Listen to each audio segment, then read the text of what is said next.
నువ్వు నిన్ను 100 ఏళ్ళు చల్లగా ఉండాలి బిడ్డ. వీళ్ళందరూ నిన్ను రాణి లెక్క చూసుకుంటుండ్రు, ఇప్పుడు కూడా గట్లనే చూసుకుంటారు. నువ్వు నువ్వు ఈడ బిడ్డవే, ఏంటి బిడ్డవే, ఏండే ఉండు బిడ్డ, ఏండే ఉండు.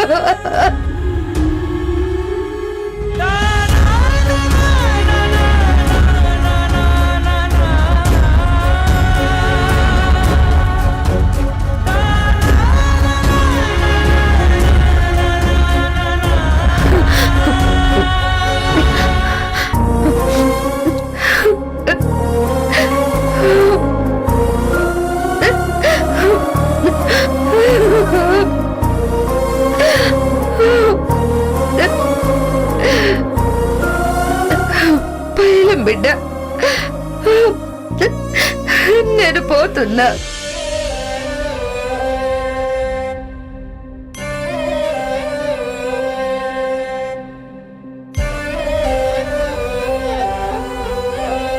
వేల అక్షరాలు కోటి పుస్తకాలు చెప్పలేని ప్రేమ అమ్మే కదా.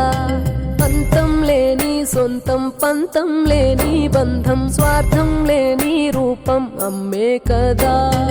ఎంత నిండుగా నీడనిచ్చిన ఎండ తప్పని చెట్టే అమ్మ, కంటి నిండుగా నీరే పొంగిన రెప్పముయని చూపే అమ్మ. తానో స్వర్గం తానో దుర్గం అని తర సాధ్యం తన మార్గం. వేల పోయేస్తా సార్, ఛాన్స్ మేడము పోయేస్తా. బిడ్డ పైలము సొంతం, పంతం లేని బంధం, స్వార్థం లేని రూపం కదా.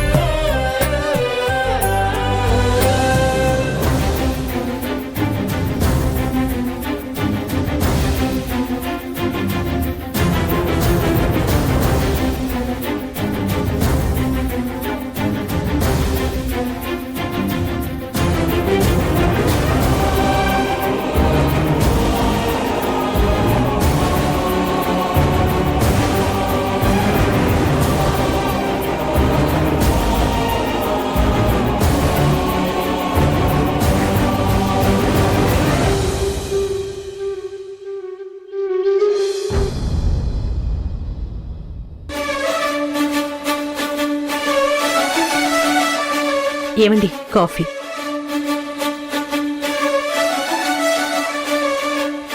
గుడ్ మార్నింగ్ కృష్ణప్రసాద్ గారు. Very good morning. What a pleasant surprise. Doctors అందరూ ఒకేసారి వచ్చారు. ప్లీజ్ వెల్కమ్, రండి.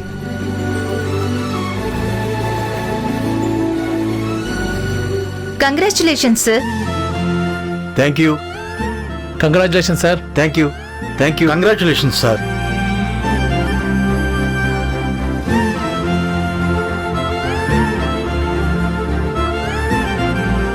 But why? మీకు విషయం తెలీదా సార్? ఏ విషయం? మీ ఫర్టిలిటీ సెంటర్ కి the best fertility centre in southern India award వచ్చింది.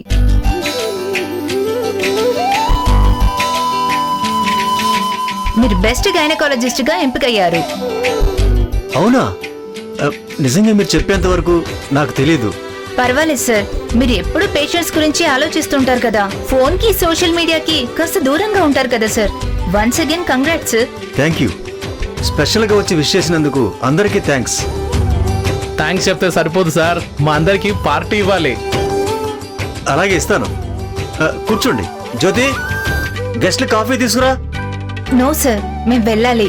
హాస్పిటల్ కి టైం అవుతుంది. ఏమనుకోకండి, మళ్ళీ పార్టీలో కలుద్దాం. ఉంటాం మేడం. ఉంటాం మేడం. మంచిది.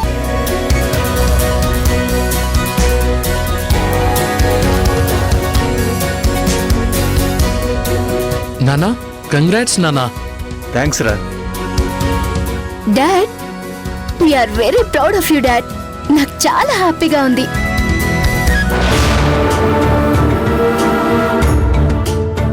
ఏంటమ్మా, నాన్నకి అవార్డు వచ్చింది కదా, హ్యాపీగా ఉండాల్సింది పోయి ఇలా డల్ గా ఉన్నావేంటి? హ్యాపీ. మా జీవితానికి హ్యాపీ అనేది లేకుండా చేసావు కదమ్మా, ఇంకెలా హ్యాపీగా ఉండాలి? దేవిక, అలా అంటేవేంటి? ఎందుకా కన్నీళ్ళు? మీకు తెలీదా?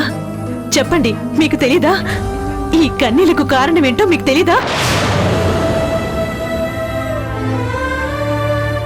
ఇలాంటి అవార్డులు ఎన్ని వచ్చినా, నెత్తి మీద కనకాభిషేకం చేసినా మీరు హ్యాపీగా ఉండలేరు.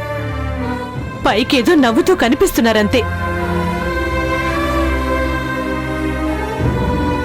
పిల్లల ఫ్యూచర్ గురించి మీరెంత కుమిలిపోతున్నారో నాకు తెలుసు. మన బాధ కొంచెమైనా మీ అమ్మాయికి అర్థం కావడం లేదు కదండి. ఇప్పుడు నేనేం చేశానమ్మా? ప్రేమించావు కదా, ఇంకా ప్రేమిస్తూనే ఉన్నావు కదా.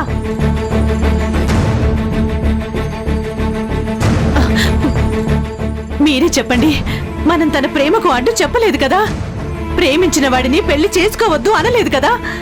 కానీ ఆ అబ్బాయి ఇంకో అమ్మాయిని ప్రేమిస్తున్నాడని తెలిసి కూడా ఆ అబ్బాయిని గుడ్డిగా ఇంకా ప్రేమించడం ఏంటి? మనల్ని బాధ పెట్టడానికి తప్ప తన ఎదురు చూపుల్లో ఏమైనా అర్థం ఉందా? ఈ బాధ ఇంకెన్నాళ్ళు భరించాలి, ఎన్నేళ్లు భరించాలి? దేవిక, సమయం సందర్భం లేకుండా ఏంటిది? ఎందుకలా హ్యాపీనెస్ ని స్పాయిల్ చేస్తున్నావు? హ్యాపీనెస్? మీ హ్యాపీనెస్ ని నేను స్పాయిల్ చేస్తున్నానా? ఎందుకండి ఇంకా నటిస్తున్నారు? నటించడం ఏంటి దేవిక? అసలు ఏం మాట్లాడుతున్నావు నువ్వు? నిజమండి, మీరంతా డాక్టర్స్, అంతకన్నా గొప్ప యాక్టర్స్. సిచ్యువేషన్ కి తగ్గట్టు నటిస్తుంటారు, సారీ జీవిస్తుంటారు. కానీ నేను మీలా ఉండలేనండి. దేవిక ప్లీజ్, ఈ టాపిక్ ఇందరితో వదిలే, తర్వాత మాట్లాడుకుందాం. ఇది కరెక్ట్ టైం కాదు. ఏది కరెక్ట్ టైం కాదండి చెప్పండి. మన నిర్ణయాలు కాలానుగుణంగా ఉండాలి, అంతేకాని మొండిగా ఉండకూడదు.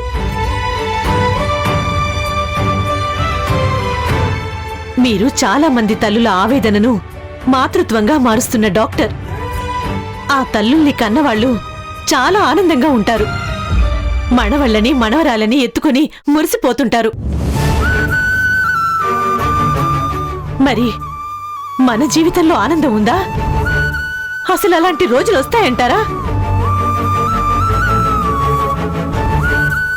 ఇప్పుడు మిమ్మల్ని మెడికల్ కౌన్సిల్ మెచ్చుకుంటుంది, ప్రభుత్వం మీ సేవను గుర్తించి అవార్డిస్తుంది, అంతా బానే ఉంది. కానీ రేపు మీరు ఇవ్వబోయే పార్టీలో వాళ్ళు మీ కూతురికి పెళ్ళెప్పుడు చేస్తారు, మీ కొడుక్కి ఇంకెప్పుడు పెళ్లి చేస్తారు అని అడిగితే ఏం చెప్తారు?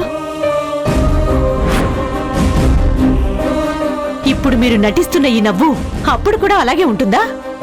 అది కాదు దేవిక, నేను చెప్పేది. ప్లీజ్ అండి.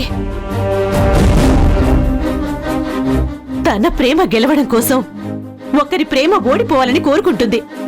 అందుకు జీవితాంతం ఎదురు చూస్తానంటోంది మీ కూతురు. మీ కూతురికి పెళ్ళైన తర్వాతే తను పెళ్లి చేసుకుంటానంటున్నాడు మీ కొడుకు. ఏంటండి ఇది? మన పిల్లలు ఇలా తయారయ్యారేంటి? నా ఆవేదన మీకు అర్థం అవ్వడం లేదా? రోజు రోజుకి మనం నెరవేర్చాల్సిన బాధ్యతలు భయాలుగా మారిపోతున్నాయండి. ప్రియాంక, నీ ప్రేమను చంపుకోమనే హక్కు మాకు లేదు. కానీ కన్నవాళ్ళని బాధ పెట్టడం కరెక్ట్ కాదమ్మా. నీ వల్ల, కేవలం నీ వల్ల ఈ ఇంట్లో ఎవరికీ సంతోషం అనేది లేకుండా పోయింది.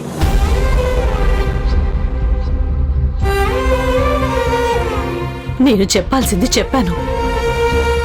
ఇంకా ఈ కన్నవాళ్ళని ఏడిపిస్తూనే ఉంటావో లేదా సంతోష పెడతావో అది నీ ఇష్టం.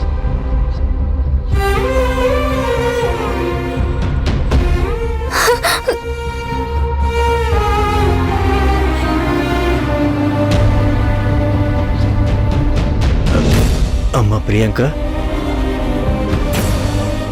ఇవేం పట్టించుకోకు. మీ అమ్మ ఏదో ఎమోషనల్లో అలా మాట్లాడింది. లేదు డాడ్, నిజంగానే నేను మీ అందరినీ చాలా బాధ పెడుతున్నా. ఐఎమ్ సారీ నాన్న. నువ్వెందుకు కన్నీళ్లు పెట్టుకుంటున్నావమ్మా? మీ అమ్మ గురించి తెలిసిందేగా, తను ఏదేదో ఊహించుకుని అలా రియాక్ట్ అవుతుంది. వదిలేయమ్మా. ప్లీజ్ డాడ్, కాసేపు నన్ను ఒంటరిగా వదిలేసేయండి. Dad please leave me alone.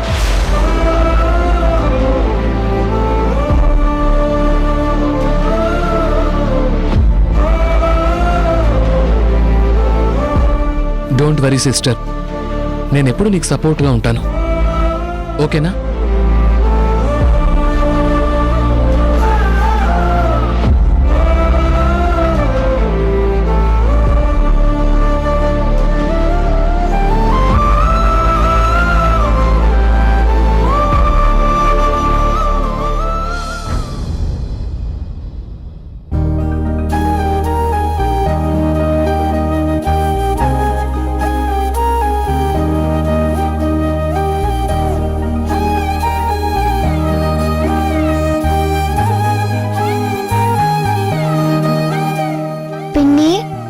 నువ్వు ప్రామిస్ చేసినట్లే వాళ్ళ దగ్గరికి నన్ను పంపించలేదు. నాకిప్పుడు చాలా హ్యాపీగా ఉంది పిన్ని. ఐ లవ్ యూ పిన్ని.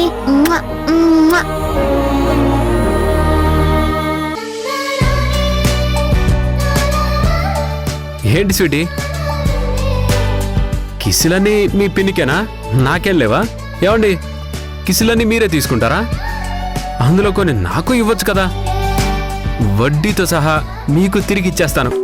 ఏంటి ఏమన్నారు? అదేనండి, నాకు కొన్ని కిసులు ఇవ్వచ్చు కదా అని స్వీటీని అడుగుతున్నాను. అంతేనండి. స్వీటీ, నీ ట్రీట్మెంట్ విషయంలో, ఆ రాజయ్య నుంచి నిన్ను కాపాడిన విషయంలో మీ బాబాయ్ ప్రతి క్షణం నాకు సపోర్ట్గా ఉన్నారు. ఆ రౌడీల నుంచి నన్ను కూడా మీ బాబాయే కాపాడారు. అవునా పిన్ని? అవును, మీ బాబాయ్ కూడా నువ్వు థ్యాంక్స్ చెప్పాలి. థ్యాంక్స్ బాబాయ్. మా మంచి బాబాయ్. బాబాయ్, ఈ హ్యాపీ మూమెంట్ లో నాకు చాక్లెట్స్ తినాలనుంది. అమ్మో, అది కొనివ్వడం చాలా కష్టం నాన్న. ఎందుకు బాబాయ్? చాక్లెట్స్ కొన్నానంటే మీ పిన్ని నా మీద రుద్రతాండవం చేసేస్తుంది. ఆల్రెడీ హాస్పిటల్లో ఈ విషయం మీద నాకు అభిషేకమే జరిగింది. సో ప్రస్తుతానికి ఆ చాక్లెట్స్ గోల మనకొద్దు. ఎందుకొద్దు? పిల్లలు అడిగితే ఇవ్వాలి కదా. ఝాన్సీ గారు, ఇలా అంటుంది మీరేనా? అవును, నేనే.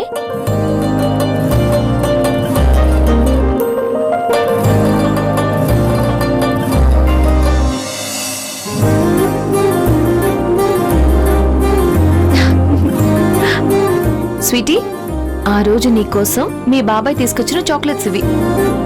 నీకు నయం అయ్యాక ఇస్తానని చెప్పాను కదా, అందుకే వీటిని దాచిపెట్టాను. మాంసీ, తిను.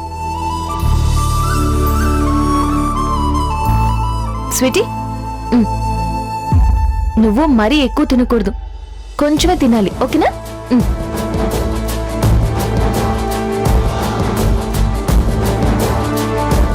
పిన్ని, మరి బాబాయ్కి? సరే, మీ బాబాయ్ కూడా ఇస్తానులే, తీసుకోండి.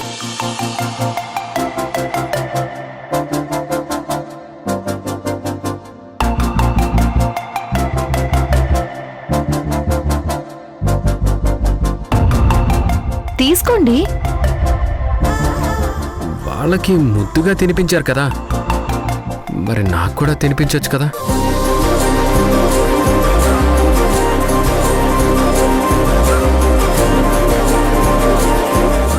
అంటే ఇందాకే గార్డెన్లో మొక్కలు సర్దొచ్చాను, చేతులు క్లీన్గా లేవు. చూడండి. వద్దులేండి, ఏదో ఆశపడి అడిగాను. ఇలా ఇవ్వండి, నేనే తింటాను.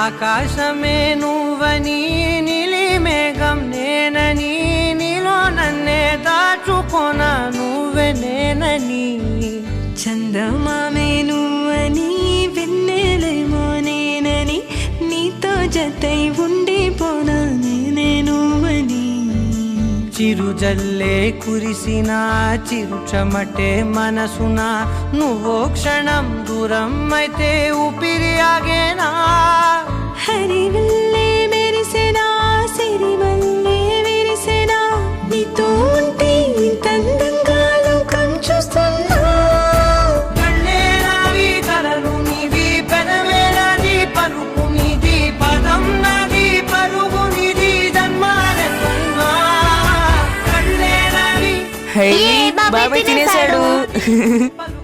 బాబాయ్ నాది పలుగు మనందరికీ పిన్ని చాక్లెట్ తినిపించింది కదా, మరి పిన్నికి కూడా తినిపించాలి కదా. అవును తినిపించాలి, లేదంటే దిష్టి తగులుతుంది. అయితే నువ్వు పిన్నికి తినిపించు బాబాయ్. స్వీటీ వద్దు. అదేం కుదరదు పిన్ని, నువ్వు మాకు తినిపించావు, బాబాయ్ నీకు తినిపిస్తాడు అంతే. Rule is rule, rule for all. బాబాయ్ చూస్తావేంటి, తినిపించు.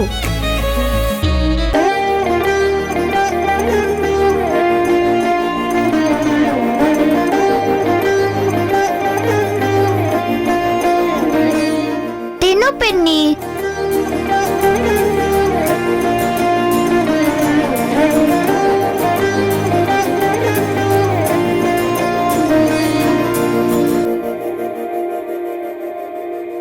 మందార మందార కరిగే తెల్లారేలా కిరణాలే నన్నే చేరేలా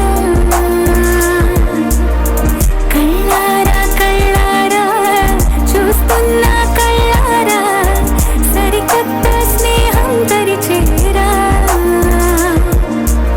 అలికిడి చేసి నాలో అడగని ప్రశ్నే ఏదో అసలది బదులు ఏమో అది తెలియనా కుదురుగా ఉండే మదిలో చిలిపిగా ఎగిరే ఎదలో తెలియని భావం తెలిసే కథ మారేనా నీ వెంటాడు ఏమైంది బాబాయ్? నీ నీడనై ఏంటండి మీరు అలా వేలు కొరికేశారు? చాక్లెట్ తినడం కూడా రాదా? నీలో చూస్తూ ఏ పేస్ట్ వాడుతున్నారండి బాబు, ఇంత స్ట్రాంగ్ గా కొరికారు? కరిగే తెల్లారేలాగా సారీ, బై మిస్టేక్. చేరేలా కళ్ళారా కళ్ళారా బాబాయ్ వేలే కదా కొరికింది, వదిలేయ్ బాబాయ్.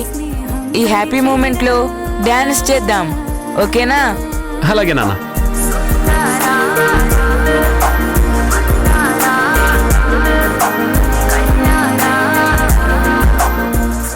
డాన్స్.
మరి మంకీ లైఫ్ ఎలా మన్నా పేదవడు అడిగేదవడు చలో చలో మరి చేసేద్దాం బోలా.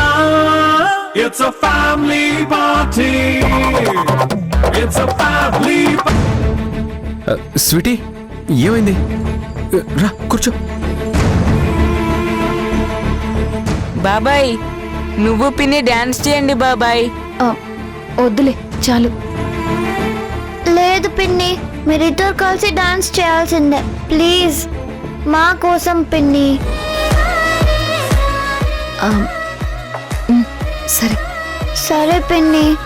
సరే సరే నువ్వు కూర్చో. గౌతమ్ గారు పాట పెట్టండి. It's a family party. It's a family party. It's a family party. It's a family party.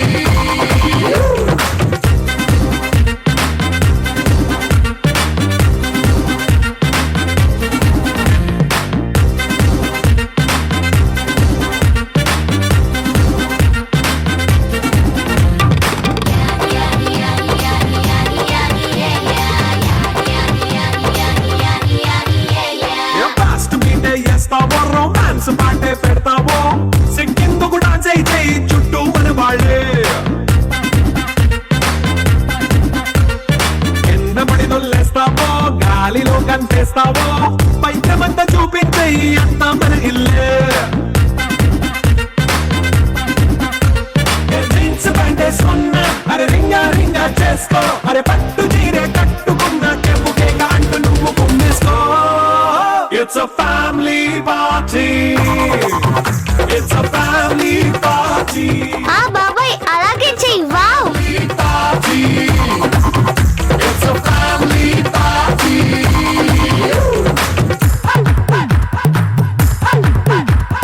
నానా మీతో ఒక ముఖ్యమైన విషయం మాట్లాడాలి. అదేదో చెప్పి తగలడు. నేను ఒక బిడ్డని దత్తత తీసుకోవాలని అనుకుంటున్నాను.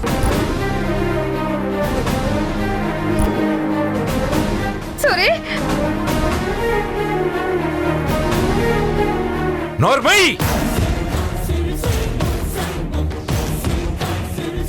నువ్వు నిలబెట్టిన పేరు నువ్వు తీసుకొచ్చిన ప్రతిష్టలు చాలు.